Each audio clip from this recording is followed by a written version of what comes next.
네, 오늘 함께 은혜 받으실 하나님의 말씀은 고린도전서 6장 1절로 11절까지의 말씀입니다. 신약 269쪽에 있는 고린도전서 6장 1절로 11절까지의 말씀입니다. 지금 이 시간에는 1절에서 3절까지의 말씀을 먼저 봉독해 올려드리겠습니다. 너희 중에 누가 다른 이와 더불어 다툼이 있는데 구태여 불의한 자들 앞에서 고발하고 성도 앞에서 하지 아니하느냐? 성도가 세상을 판단할 것을 너희가 알지 못하느냐? 세상도 너에게 판단을 받겠거든 지극히 작은 일 판단하기를 감당하지 못하겠느냐? 우리가 천사를 판단할 것을 너희가 알지 못하느냐? 그러하거든 하물며 세상 일이야. 아멘. 하나님 아버지 감사드립니다. 오늘도 귀한 주일로 교회로 예배로 인도하여 주시는 은혜를 진정으로 감사드립니다.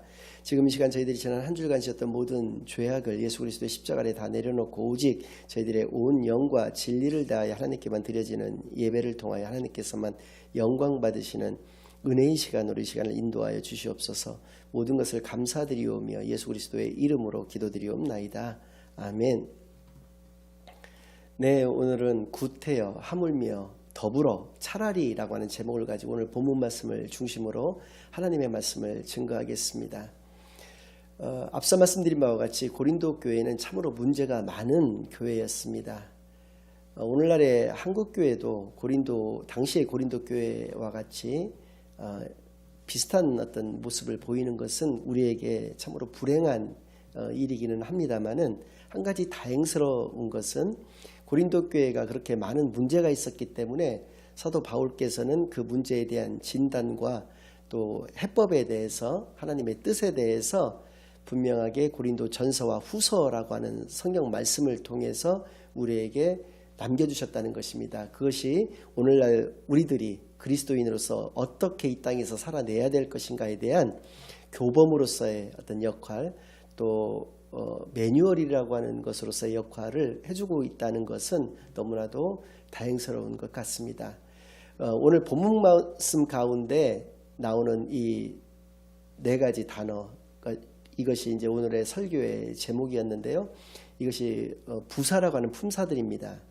이 부사라고 하는 품사들은 보통 통상은 뒤에 나오는 동사나 명사나 뒷문장 전체를 어떤 수식하는 역할을 담당하는데요. 오늘은 그거에 더해서 뒷문장 전체를 강조하는 것으로서 쓰여지고 있습니다.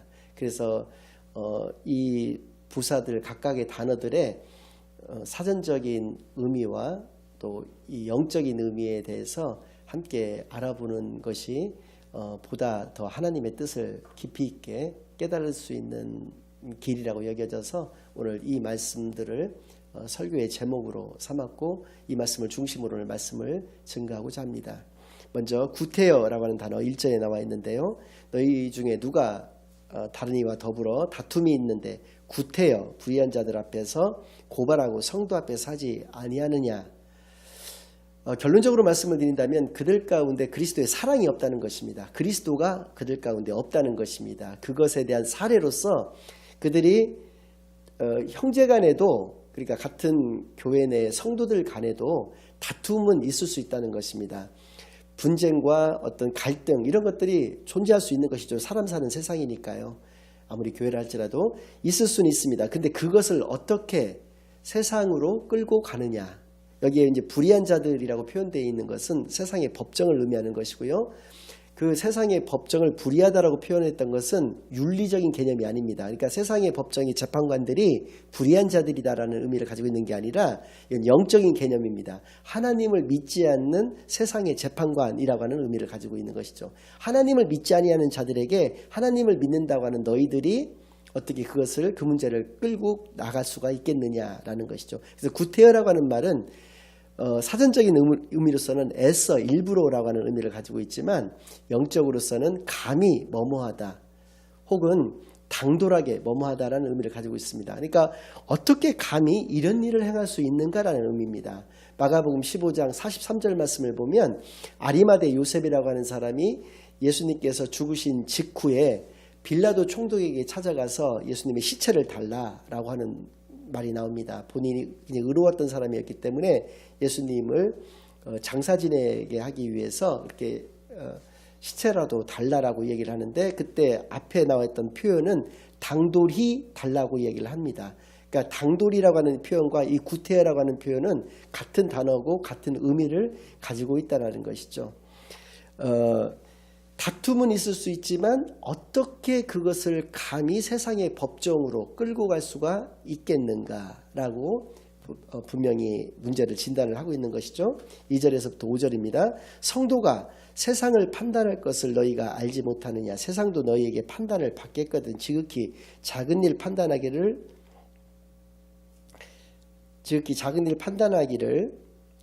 감당하지 못하겠느냐. 우리가 천사를 판단할 것을 너희가 알지 못하느냐. 그러하거든 하물며 세상 일이랴. 그렇습니다.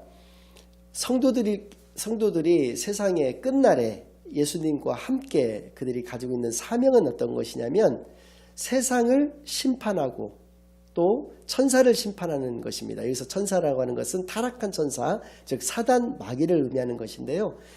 천사도 판단하고 세상도 판단할 수 있는 사명과 그 권세를 가지고 있는 성도가 여기서 지극히 작은 일이라고 하는 것은 너희 간에 이루어진 그 작은 다툼을 말하는 것인데요.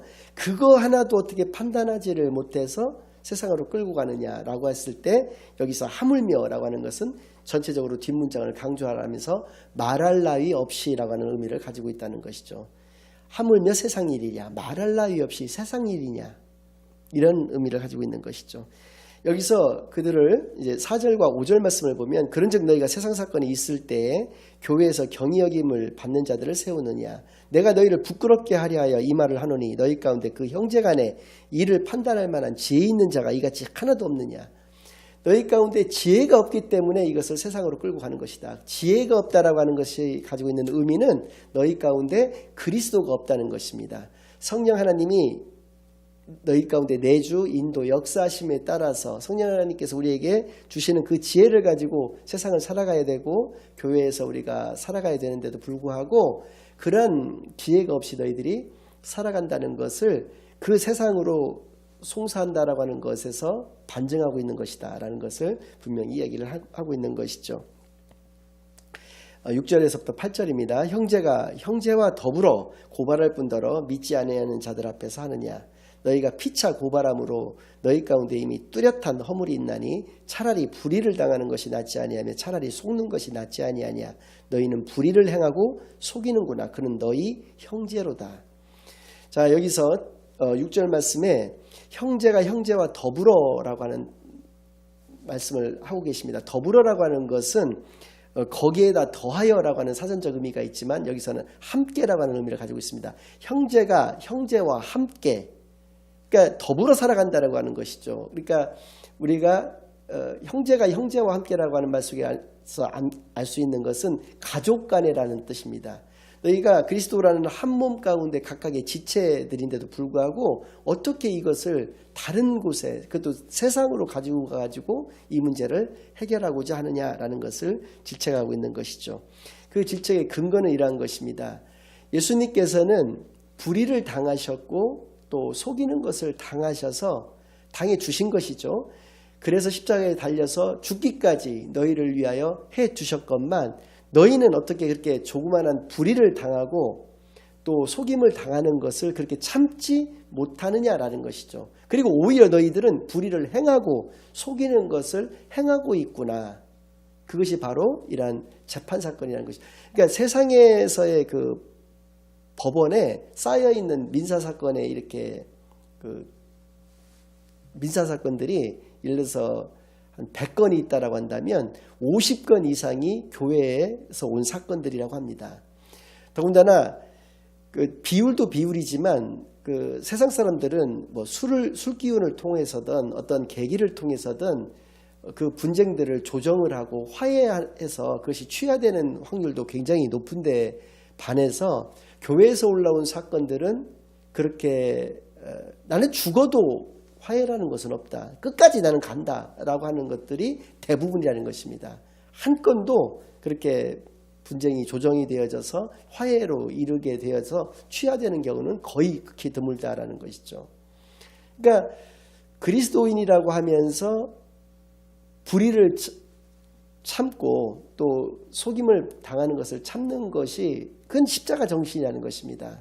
근데 십자가 정신이 없는 것은 말할 것도 없거니와 세상 사람보다도 더 못한 것이 오히려 세상 사람들보다도 더 불의를 행하고 더 속이는 것을 행하고 있다는 것을 질타를 하고 있는 것이고 책망을 하고 있는 장면입니다.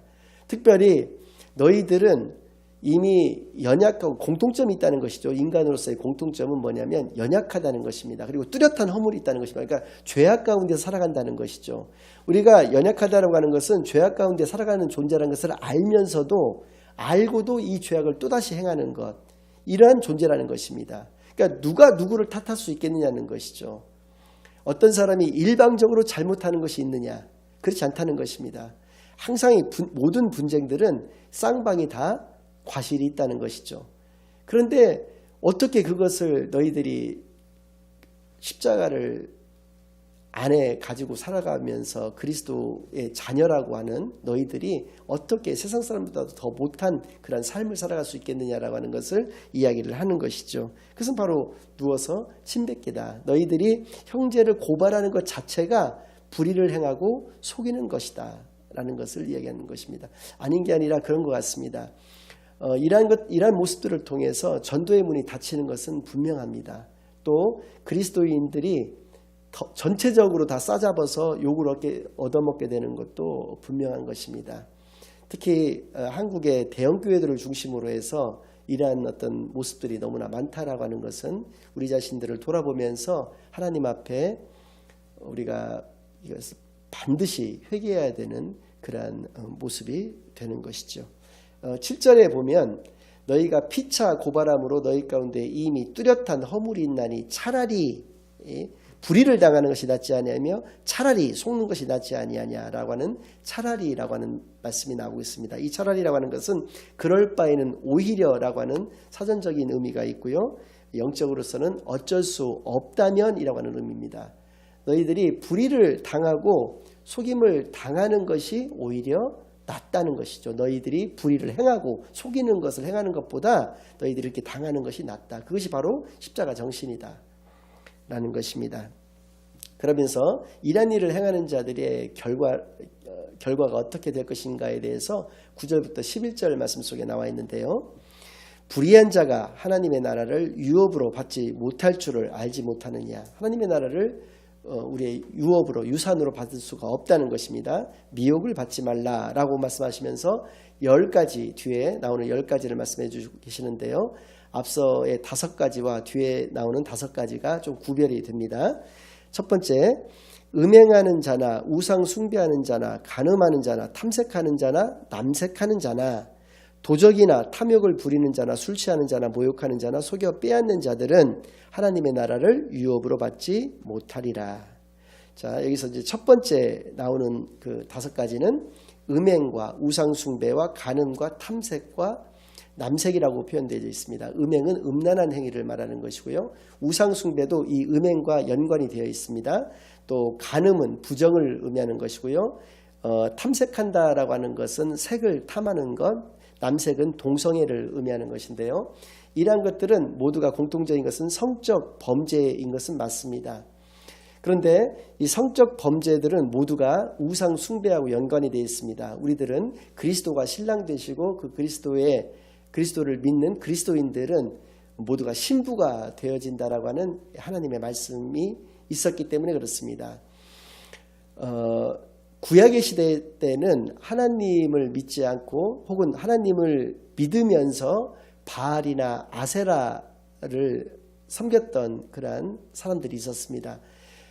바알과 아세라 신전에서 벌어졌던 일에 대해서 말씀을 드린 적이 있었는데요. 그들의 제의적인 절차 관련해서 그들은 그 여사제들과의 그 음란한 행위들을 통해서 하늘에서 비가 내리고 그 비를 통해서 풍요롭게 그리고 농사들도 풍요롭게 이루어진다라고 하는 것을 그들이 믿었다는 것입니다. 여기 고린도라고 하는 곳도 그리스의 제2의 도시이자 항구의 도시인데 이곳에서도 마찬가지로 그리스 로마 신화에 나오는 아프로디테의 신전이 있었다는 것이죠. 그 아프로디테 신전 속 안에서도 그 여사제들과 마찬가지로 그러한 음란한 행위가 있었다는 것입니다. 그러니까 이 성적인 범죄라고 하는 것은 항상 우상숭배와 연관이 되어 있고, 이 우상숭배라고 하는 것은 하나님을 떠난 삶을 의미하는 것이다. 즉 하나님을 믿지 않고 사랑하지 않는 그들의 삶을 의미하는 것이다 라는 것이죠. 뒤에 나오는 5가지는 도적이나 탐욕을 부리는 자나 술 취하는 자나 모욕하는 자나 속여 빼앗는 자들, 요 5가지는 모두 이웃을 해치는 것을 의미합니다. 내 자신의 것을 내 자신이 도둑질하지는 않지 않습니까? 남의 것을 도둑질하고 남의 것에 욕심을 부리고, 또 술 취해서 가족을 포함해서 다른 사람에게 피해를 주고, 또 다른 사람을 모욕하는 것이지 내 자신을 향해서 욕하거나 모욕하는 사람은 없는 것이죠. 또 속여 빼앗는 것도 마찬가지로 내 것을 속여 빼앗는 것이 아니라 다른 사람을 속여 빼앗는 것이기 때문에 이 뒤에 나오는 이 5가지는 이웃을 해치는 것, 즉 이웃을 사랑하지 않는 모습을 이야기하고 있는 것이죠. 그러니까 결론적으로 하나님을 사랑하지 않고 이웃을 사랑하지 해서 하나님을 사랑하지 않는 자가 이웃을 사랑할 수는 없는 것이니까, 하나님을 사랑하지 않고 이웃을 사랑하지 않는 자는 하나님의 나라를 유업으로 받을 수가 없다, 이렇게 분명하게 이야기를 해주시는 것이죠. 그러면서 11절에 너희 중에 이와 같은 자들이 있더니 주 예수 그리스도의 이름과 우리 하나님의 성령 안에서 씻음과 거룩함과 의롭다 하심을 받았느니라. 너희들은 이미 성도로서 3가지가 있었죠. 씻음과 거룩함과 의롭다 함을 이미 받았다는 것입니다. 그럼에도 불구하고 불의를 행한다는 것이죠. 여기서 씻음이라고 하는 것은 우리가 주 안에서 깨끗함을 입게 되었다는 것입니다. 그리고 거룩하다는 것은 구별되다고 하는 의미이기 때문에 세상 사람과는, 너희들이 세상에서 속해서 살아갔을 때의 모습과는 이미 하나님의 자녀된 너희들은 거룩하다는 것이죠. 구별되다는 것입니다. 그들과는 다르다는 것이죠. 그리고 의롭다라고 하는 것은 우리가 죄인인 것은 맞지만 하나님이 우리를 하나님의 의로 옷 입혀주셨다라고 하는 것입니다. 덮어주셨다라고 하는 것이죠. 그래서 고린도전서 13장에 보면 사랑 가운데 사랑의 특징 15가지 동사로서 설명되는 것 중에 하나가 모든 것을 덮으며라고, 모든 것을 견딘다라고 하는 표현이 모든 것을 덮는다라고 하는 것인데, 그러한 것이 바로 사랑의 속성이라는 것이죠. 그런데 우리가 의롭다 하심을 입었는데도 불구하고 의롭지 않게 불의를 행하면서 살아가는 자들인 것을 고린도 교회의 교인들에 대해서 책망하고 계시는 그런 장면입니다. 그런데 오늘날에 우리가 구원론이 좀 잘못된 것이 그것입니다. 한 번 구원을 받으면 영원히 구원받는다.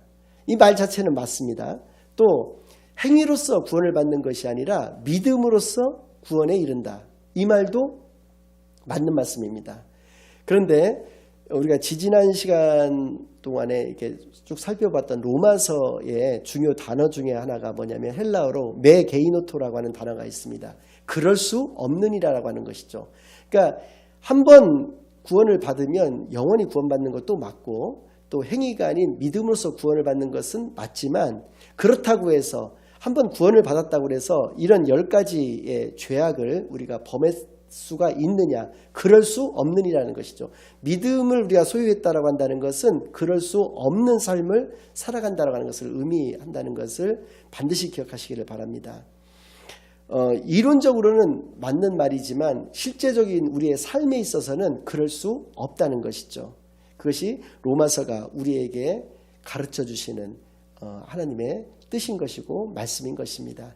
이 말씀을 기억하시면서 온전히 하나님의 자녀된 삶을 살아가시는 저와 여러분이 되시기만을 예수 그리스도의 이름으로 간절히 축원합니다. 아멘. 이제는 우리 주 예수 그리스도의 은혜와 아버지 하나님의 극진하신 사랑과 성령 하나님의 내주인도 역사 교통하심이 온전한 하나님의 자녀로서 하나님을 사랑하고 이웃을 사랑하는 그러한 삶을 살기로 다짐하고 결심하고 돌아가는 모든 사랑하는 주의 자녀들과 그들의 가정 위에 이제로부터 영원까지 항상 함께 있을지어다. 아멘.